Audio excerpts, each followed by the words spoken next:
Hi, my name is Robert Sanchez and welcome to another edition of the Targum Sports Rundown. Here's what happened this week in the world of Rutgers sports. On Friday, the Rutgers wrestling team honored 5 graduating seniors on senior night, but ultimately fell to then number 21 Minnesota 20-12. The softball team opened up its season and got off to a rough start at the Titan Classic in California, losing 10-0 to Cal Riverside and 6-5 to Fullerton. Both the women's and men's track and field teams split up to compete in the Valentine's Invitational in Boston and the SPIRE Institute Invitational in Geneva, Ohio. In Boston, sophomore Toby Tello led the men's team to a first-place finish in the triple jump, while 3 athletes on the women's side finished as runner-ups. In Geneva, junior Isaiah Brown claimed 2 first-place finishes in the 400-meter as well as the 4x400 relay with junior Zoe Ayers, grad student Jermaine Griffith, and freshman Boaz Medias.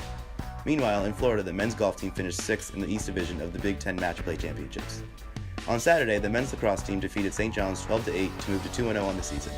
The women's lacrosse team, though, lost to Temple 12-8 in its season opener. In Lincoln, the men's basketball team lost to Nebraska 67-55, while the women's tennis team beat Seton Hall 6-1 in East Brunswick. The softball team got its first win of the season, beating Middle Tennessee 7-0, but that same day, the team lost to Pittsburgh 6-2. On Sunday, the women's basketball team lost to then number 10 Maryland 72-54 at home. The gymnastics team competed in a quad meet in College Park and took home second place, totaling a score of 193.950. The softball team ended its time in California on a high note by beating Utah State 11-5. On Tuesday, the women's lacrosse team traveled to Brooklyn to take on LIU Brooklyn and got its first win of the season, beating the Blackbirds 15-4. Later that night, the men's basketball team snapped its 7-game losing streak by upsetting Northwestern 67-58 in overtime.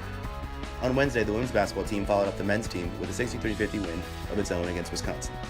I'm Robert Sanchez, and this has been your weekly Targum Sports Rundown. See you next week.